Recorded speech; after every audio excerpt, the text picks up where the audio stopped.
એ જ લિખિતન છોરું બાલાશંકર તાપીશંકર તરવાડીના તૃણવત નમસ્કાર અને જય જીણેશ્વર. હજી જ્યાં લગ્ન ની વાત કરી ત્યાં જ બનાવેલા લાવવાના છે લે. હું કઈ તમારા બાલાશંકર તાપીશંકર તલવાડીને ઓળખતી નથી. અરે હજી મેં જેને જોયો નથી, જાણતી નથી, મળી નથી અને એમની એમની સાથે પરણી જાઉં. કોણ જાણે ક્યાં હશે, કેવો હશે. આ ધા ધા ધા ધા ધા ધા વિરાટ નગરી છે અને મહાભારતની 18 અક્ષોણી સેના જેટલી તો માનવ મેદની છે. હૈયે હૈયું દળાય છે ને માથે માથા ભટકાય છે. ઓહો હો હો, આ તો અશ્વો વગરનો રથ. ઓહો, માલિકો માણા બેઠા છે. ઓહો, એ ભાઈ નાકની દંડીએ. એ ભાઈ કોણ જાણે આ બાલાશંકર તાપીશંકર તલવાડી ક્યાં રહે. એ ભાઈ અહીં મોટી કન્યાશાળા ક્યાં આવી? કન્યાશાળા હેડ્યો જા નાકની ડોંડીએ. નાકની ડોંડીએ? વળી પછી નાકની ડોંડી?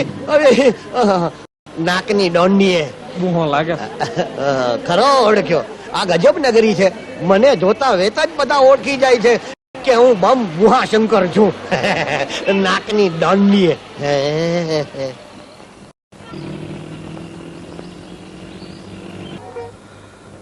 કોણ જાણે ક્યાં હશે.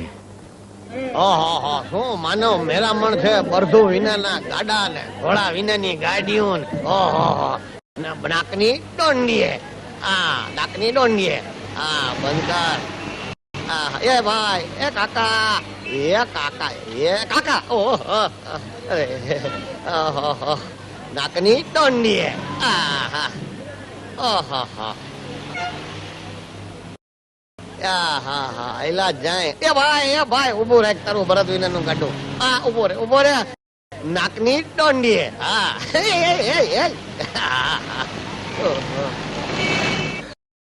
આવડા મોટા અમદાવાદમાં ક્યાંક ભૂલું ના પડે તો સારું.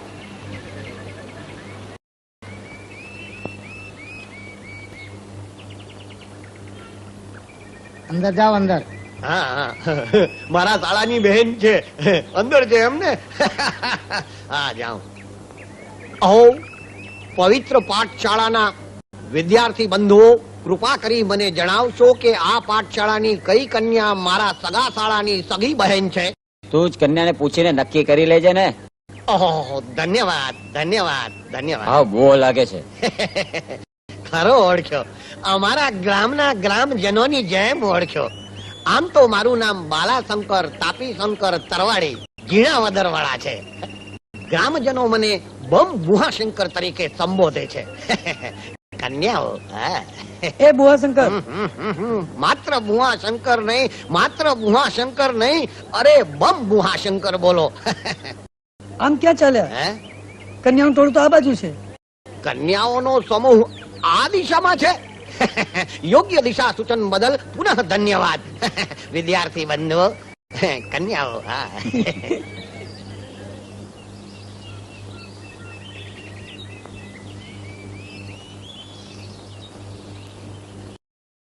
સુંદર કન્યા રત્ન છો.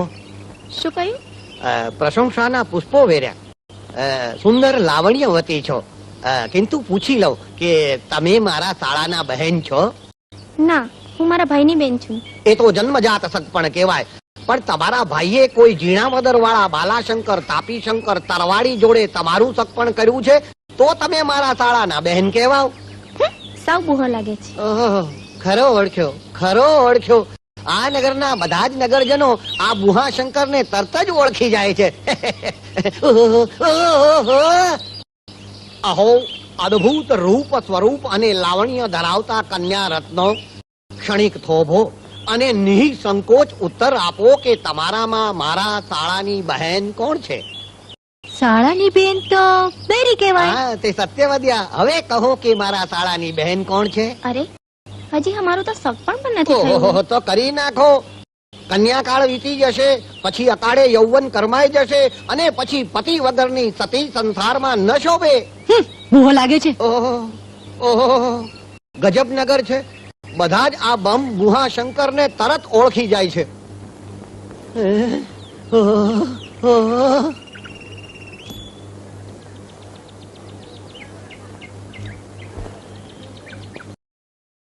મારા એક પ્રશ્નનો ઉત્તર આપશો ભાઈ? ભાઈ કોને કહે છે? હું તો મિસ મીના રમાણી છું બુહા. ઓહો, આ પણ ઓળખી ગયા. ગજબનગર છે, પરંતુ કુમાર અને કન્યા વચ્ચેનો ભેદ બતાવતી વસ્ત્રાભૂષણની પદ્ધતિ આ કન્યાએ કેમ તજી દીધી હશે વારું? કાંઈ વાંધો નહીં, હવે આપણે ખાતરી કર્યા પછી જ ભાઈ કે બહેન સંબોધવું.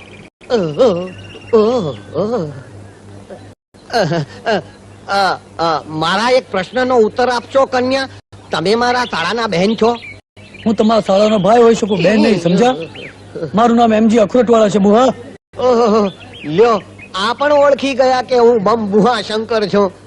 ગજબ નગરી છે, અને હું એ પણ નથી ઓળખી શકતો કે આ કન્યા છે કે કુમાર છે, ભાઈ છે કે બહેન છે.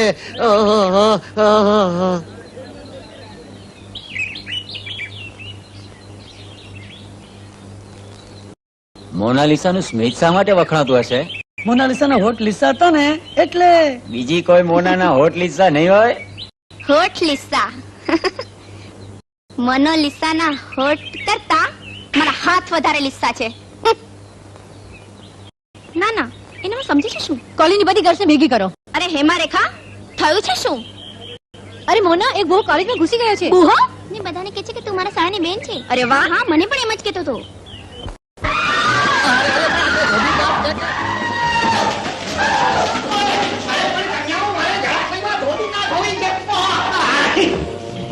આજ બુહો.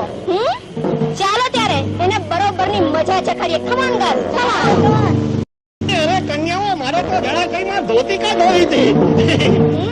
અલા બુહા, ધોઈ ધોઈને તારે ધોતી કાઢ ધોઈ દે.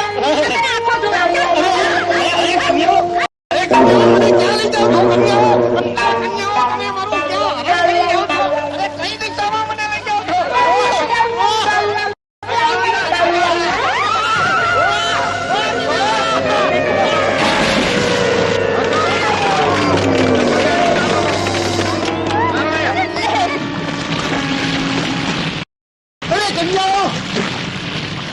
મને પાણીમાં ડુબાડો.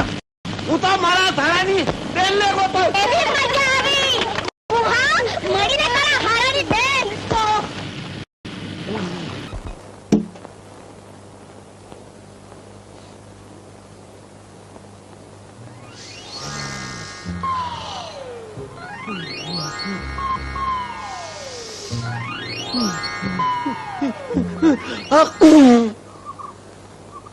બાલાશંકર, આ 6 દીમાં તમને 300મી છીક આવી, અને એમાંય તમે 30મી વાર મારું આ મોઢું ભરી દીધું. હવે આ મારે મોઢું ધોવું પડશે. ભાઈ, હું શું કરું? કન્યા શાળાની કન્યાઓએ મને અમર્યાદ સમય સુધી પાણીમાં ડૂબાડી રાખ્યો, એનું આ પરિણામ. હવે મારા શાળાની બેન એટલે કે તમારી બેન આવી જાય અને તમારા કયા પ્રમાણે મને પસંદ કરી લે એટલે લગ્ન કરીને લઈ જાઉં. પછી છીક ખાઈને તમારું મોઢું ભરી મૂકવા તમારે ઘેર ક્યારેય નહીં આવું. ઈ તો તમારા લખણ અને મારી બેનનો ઉછેર જોતા તમને પસંદ કરે એમ લાગતું નથી. તો શું થશે? ઈ તો આવે તારે ખબર પડે ભાઈ. હા, તારી જાતનો બમ બુહા શંકર મારો. પાદુકા. અરે પાદુકા, પ્રહાર ન કરો કન્યા. નીકળ મારા ઘરમાંથી. જલ્દી નીકળ. અરે એક તો પાદુકા પ્રહાર કર્યો, ઉપરથી જાલિકા પ્રહાર કરી રહ્યા છો કન્યા. ઓહો, અરે તારાજી. મંગલી. અરે મોના, અરે આ બુહાશંકર નહીં પણ બાલાશંકર, તાપીશંકર, તલવાડી, ઝીણાવદર વાળા છે. અરે બચપણમાં તારા હક પણ એમની હારે થયા હતા. આની સાથે? હા. અરે ઈ તો તારા લગ્નની તિથિ નક્કી કરવા હાટુ થઈને આવ્યા હું છે. આની સાથે પરણું? આ બુહા શંકર સાથે? ઈ તો તમારી માં ગુજરી ગયા છે ને એટલે, બાકી પૂછવું એ ન પડે, તરત આપણને પરણાવી દે. હવે પરણવાવાળા બહાર નીકળ બહાર. આ તો આંગણે આવનાર મહેમાનનું સ્વાગત કરવું પડે. જ્યારે આ તો આપણા ઘરનો થનાર જમાઈ છે. અરે મારો થનાર બનેવી છે અને તારો થનાર ધણી છે. ઈ થાનાર ભલે રહ્યો પણ થવા નથી દેવો. અરે આનો ફેસલો તો આપણા મરનાર મા બાપ કરીને જ ગયા છે. આમાં આપણાથી કાંઈ જ ફેરફાર ન થાય. હું કરીશ. એટલે કે મને આ ગામડાનો ગમાર જુનવાણી બહુ મને પસંદ નથી. હું મારી રીતે, આજના જમાનાની રીતે જોઈ જાણી પીછાણી મારા લાયક પતિ પસંદ કરીશ. આપને પસંદ પડે તેવા પતિના લક્ષણની લક્ષણ માળા અને આચાર સંહિતા સંભળાવવા કૃપા કરશો ખરા? અરે પતિ તો એવો હોવો જોઈએ કે જે આજના યુગને સમજે. આધુનિક હોવા છતાં કયાગ્રો, કામણગારો અને કામગરો મારી હાય હા અને નાએ ના કરે, મારી આજ્ઞા માને અને મારામાં જ પતિ જુએ. ઓહો, એનો અર્થ તો એ થયો કે તમને પતિ નહીં ચાકર જોઈએ, વર નહીં નોકર જોઈએ, કંત નહીં કામ વાળો જોઈએ. એ તમારે જે સમજ હોય તે, પણ તમે તો મારા લાયક નથી જ. નીકળ મારા ઘરમાંથી. એ આ ઘરમાંથી નહીં જાય. જો બ્રધર, આ બુહાને ઘરમાંથી કાઢો, નહીં તો હું મારી બેનપણી ત્યાં જતી રહીશ. તમારી સખીનું સરનામું શું છે વારું? ચૂપ બુહા. જો બ્રધર, આ બુહો ઘરમાંથી જાય ત્યારે જ તમે મને કેવડાવજો, પછી જ હું આ ઘરમાં આવીશ. હા? જોયું બાલાશંકર, આ પગરખું પૂજવા મૂકી ગયા. આ મારી બેન હારે તમારો મેળ કેવી રીતે પડશે? નહીં પડે. મારા મરનાર મા બાપની ઈચ્છા પૂરી કરવા ખાતર મેળ તો પાડવો જ પડશે. પણ કેવી રીતે મેળ પાડશો?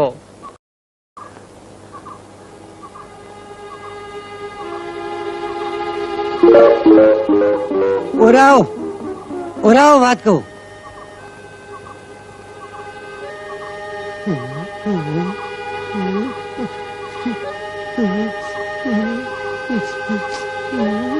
હવે સમજી ગયો ને બરાબર?